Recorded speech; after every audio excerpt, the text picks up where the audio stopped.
কালনার কদমতলা নিষিদ্ধ পল্লীতে আমরা কজন পুজো কমিটির উদ্যোগে বজরংবলীর পুজোর আনুষ্ঠানিক উদ্বোধনে হাজির হলেন কালনা বিধানসভার বিধায়ক দেবপ্রসাদ বাগ। এদিন রবিবার বিকেল 5:30 নাগাদ এছাড়াও উপস্থিত ছিলেন 3 নম্বর ওয়ার্ডের কাউন্সিলর সমরজিৎ হালদার, আরেক কাউন্সিলর সুনীল চৌধুরী সহ বিশিষ্টজনেরা। 2016 সাল থেকে আমরা কজন পুজো কমিটির উদ্যোগে এখানে এই পুজো হয়ে আসছে।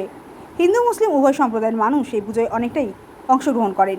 সকল ধর্মের মানুষ মিলিত হয় এই পুজোকে কেন্দ্র করে। এদিন রবিবার বিকেলেও তার অন্যথা হলো না। হিন্দু মুসলিম সকলেই এগিয়ে এলেন এই পুজোয়। আগামীকাল এবং পরশু দুদিন হবে পুজো, আর পুজোকে কেন্দ্র করে কয়েক হাজার মানুষকে ভোগ প্রসাদ বিতরণের আয়োজন করেছে উদ্যোক্তারা। এদিন এই মঞ্চ থেকে 200 জন গরিব দুঃস্থ মানুষকে স্থানীয় কাউন্সিলর সমরজিৎ হালদারের সহযোগিতায় বস্ত্র বিতরণ করে উৎসব কমিটি। কারণ রং এমন একটা খেলা যে খেলাতে সকলকে কাছে টানা যায়, আর সুন্দরভাবে অনুষ্ঠান করুন। আমি তো সবসময় সব অনুষ্ঠান বলতে পারবো না আমাদের ওয়েস্ট বেঙ্গলে এবং আমাদের মুখ্যমন্ত্রী মমতা ব্যানার্জি তিনি ঘোষণাই করে দিয়েছেন, মানে ধর্ম যার যার হতে পারে, উৎসব সকলে। কারণ এইটা একটা উৎসব। এই উৎসবে আমার এলাকার যারা মুসলিম ভাই, যারা হিন্দু ভাই, সকলে মিলেই আমরা এই পুজো করি প্রত্যেক বছর। এবং এইটা একটা সম্প্রীতি, শুধু কালনা শহরে নয়, একটা বাংলায় যে সম্প্রীতির বাজার মানে ব্যবস্থা আছে সেইটা তার একদম অক্ষরে অক্ষরে মিলে গেছে। এইটাই হচ্ছে বিষয়।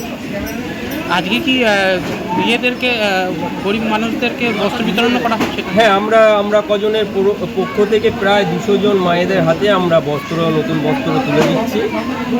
কদিন ধরে চলবে এইটা? আপনার বুধবারে আমাদের যে অন্নক্ষেত্রর পর আমাদের একটা সাংস্কৃতিক অনুষ্ঠানের মধ্য দিয়ে আমাদের অনুষ্ঠান শেষ হবে। অ্যাকচুয়ালি ধর্ম যার যার, উৎসব সবাই। হিন্দু মুসলিম বলে এখানে কোনো কথা নেই। গত 16 সাল থেকে 3 নম্বর ওয়ার্ড কালনা কদমতলা আমার দাদা সুনীল এরা এই যে পুজোটা করে আসছে, এই পুজোটা গত 16 সাল থেকে করে আসছে। আমরা সবাই একত্রিতভাবে বজরংবলীর পুজো আমরা কজনের ক্লাবের পক্ষ থেকে আমাদের প্রতি বছরই আমন্ত্রণ করা হয়, এবং আমি এই ক্লাবেরও একজন মেম্বার। সব পাড়া প্রতিবেশী হিসেবে আমাদের হিন্দু মুসলিম বলে কোনো কথা নেই।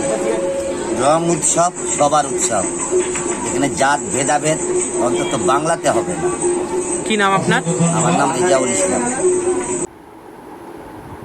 কালনা থেকে রীতা ভট্টাচার্যের রিপোর্ট, সুন্দর বাংলা নিউজ।